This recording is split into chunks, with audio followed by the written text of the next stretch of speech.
our first scenario is about showing initiative and communication skills.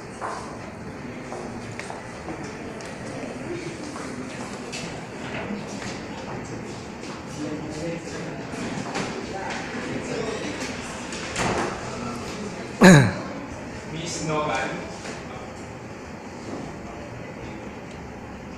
Snowball, please. Come in, please. Good afternoon, Miss Davis. So, Miss After Nolan. 30 minutes. Good afternoon.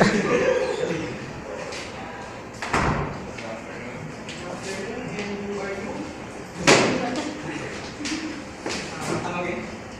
I said, who are you? That's all. Okay, Miss Nolan and Mr. Sasasa, welcome to our company. So, how'd you heard of our company?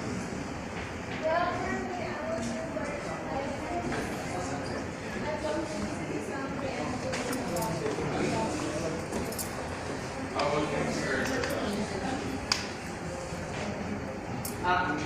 How about Mr. Sarsosa? The company is better, you know. That's good. Yes. I know this company from the part. Yes, and please tell me about yourself. Myself? Yes. Nothing? Me? Her? Nothing me. I am good. In what? I am good, and I am good. That's it.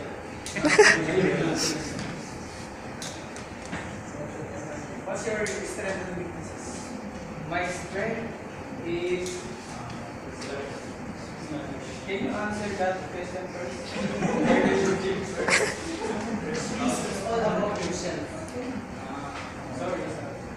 My strength is I'm good, and my weaknesses maybe I'm bad. So, how about you, Miss Nolan?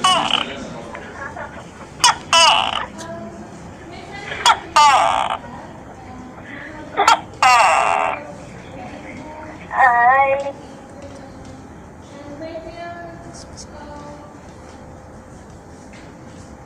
Expertise is in programming languages about C++, Java, PHP, and in Python. Okay, please tell us about your strengths and weaknesses. You can help our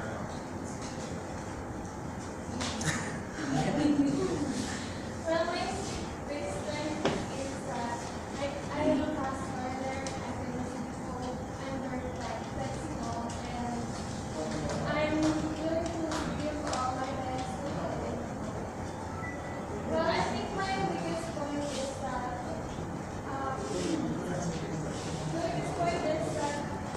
I don't want to be scolded, so from that I'm going to do my best so that it will How long do you plan to stay in our company, Miss Nolan?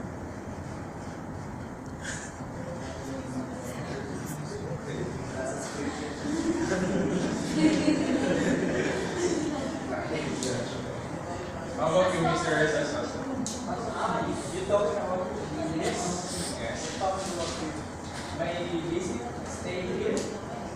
If I will be allowed on this company of yours, maybe I can stay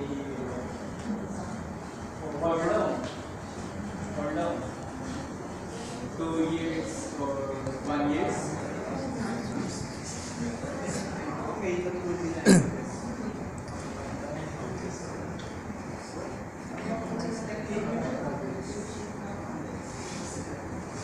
Okay, thank you, Ms. Nogal and Mr. Sarsosa. That ends our interview. Please, guys, call you.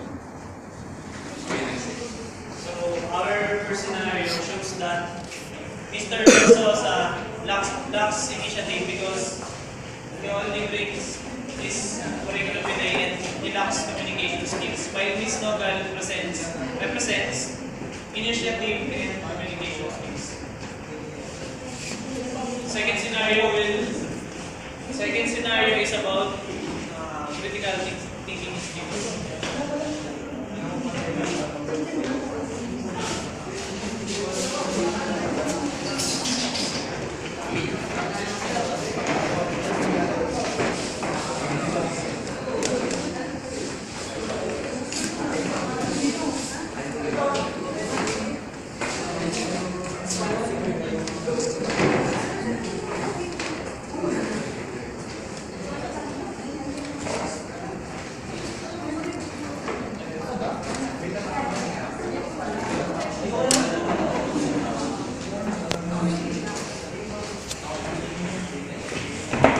Okay guys, give me your presentation for this PE mathematics.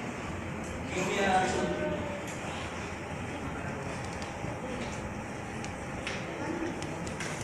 this good. Tell me something about this project.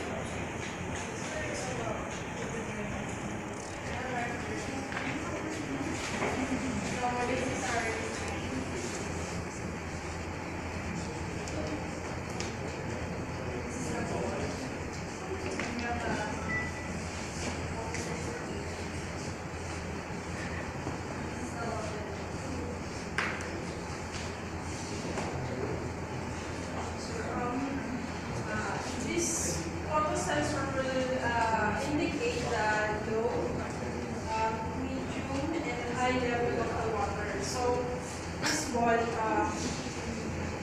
when the water is in low level, the ball will float. So it will block the auto sensor, so it will indicate if it is low, medium, or high in level. So that's our idea for water level.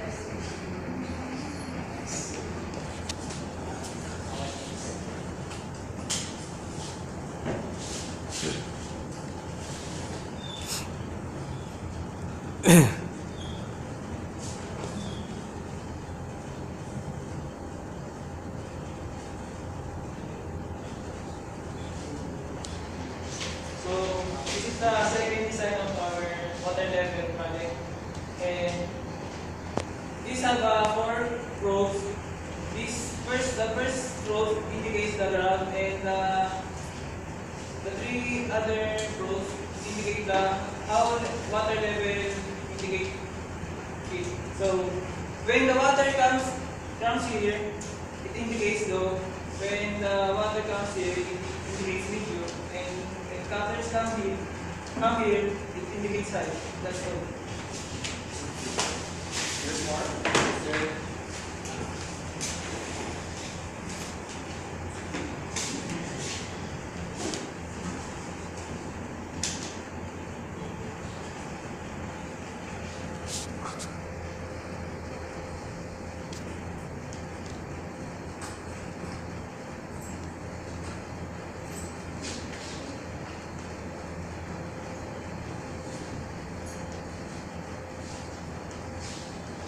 This water level monitoring is alarm clock based. This water level monitoring is when it comes to I use 5 volt as a sensor here, and when the 5 volt reach the critical low, it sends the data to the LCD display. And when the 5 volt reach the high level, it will send to the alarm clock and it will alert. Okay. No news project. I like this water level indicator to be implemented. That's all. Thank you.